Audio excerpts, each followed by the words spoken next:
So let us bring in Jordan Fabian. He's a White House correspondent for The Hill, and he joins me now from Washington. So just when we thought that, the fire and the fury was pretty intense, we hear locked and loaded. According to the president, the military is ready. What sort of solutions is he suggesting?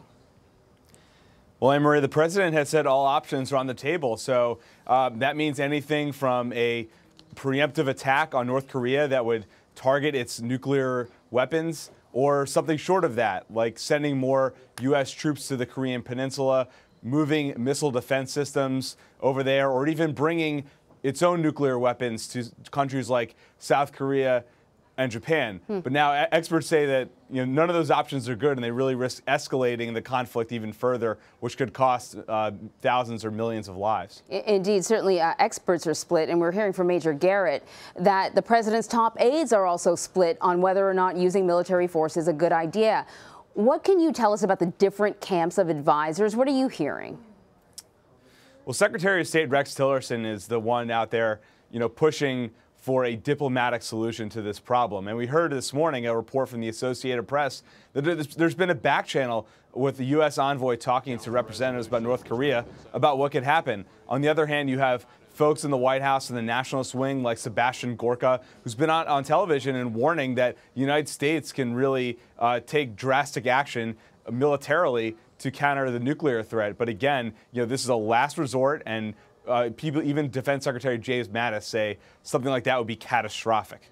So let's talk about that. A preemptive strike is much different than, a defensive strike.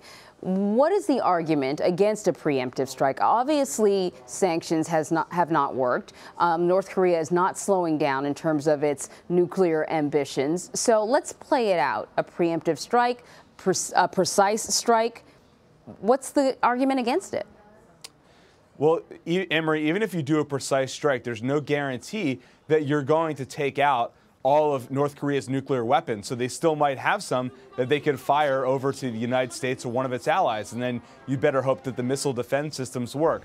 There's also a risk that Kim Jong Un doesn't see this as a limited action and sees it as a threat to his own government, and he responds by attacking South Korea, where, by the way, there are over 200,000 U.S. military personnel stationed. So you're putting American lives on the line as well as people in South Korea. So that's why you have people like the defense secretary saying the result could be catastrophic, because you're just having this conflict escalate so fast. And you're talking about a nuclear conflict here, so it could be very, very deadly. Yeah, indeed. So meanwhile, back here at home, the president has taken to attacking the Senate Majority Leader, Mitch McConnell. He sent out a few tweets the other day, and then he had some interesting things to say yesterday. Let's take a listen, then we'll talk about it. I just want him to get repeal and replace done. I've been hearing repeal and replace now for 7 years, but I've only been doing this for 2 years, and I've really only been doing this for 6 months, but I've been running. So now it's almost 2 years, and all I hear is repeal and replace. And then I get there, and I said, where's the bill? I want to sign it, first day.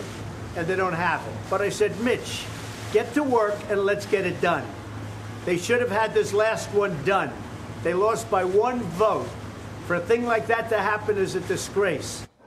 All right, so, let us make it clear that, Mitch McConnell had said that perhaps the new president wasn't aware of just how slowly things move on Capitol Hill. So the president was responding to that with his tweets and so on and so forth. But, we're heading towards a midterm election, and the president has repeatedly, on different occasions, targeted Republican lawmakers who, will be out there campaigning. Tell me about the implication here, this widening rift, it seems, between the president and some of his own party's leaders.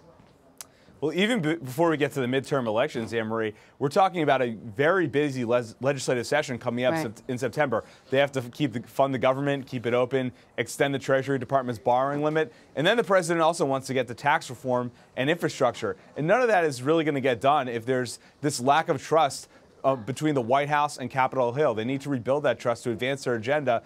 And then, talking about the primaries, we're hearing from sources that allies of President Trump could be helping opponents of Jeff Flake and Dean Heller, two vulnerable Republican Senate incumbents. And that could be a huge battle, maybe even result in Republicans losing seats in the Senate, losing their majority. So there's a lot on the line here. Yeah, indeed, there is a lot on the line. Jordan Fabian of The Hill, thank you so much, Jordan. Thanks.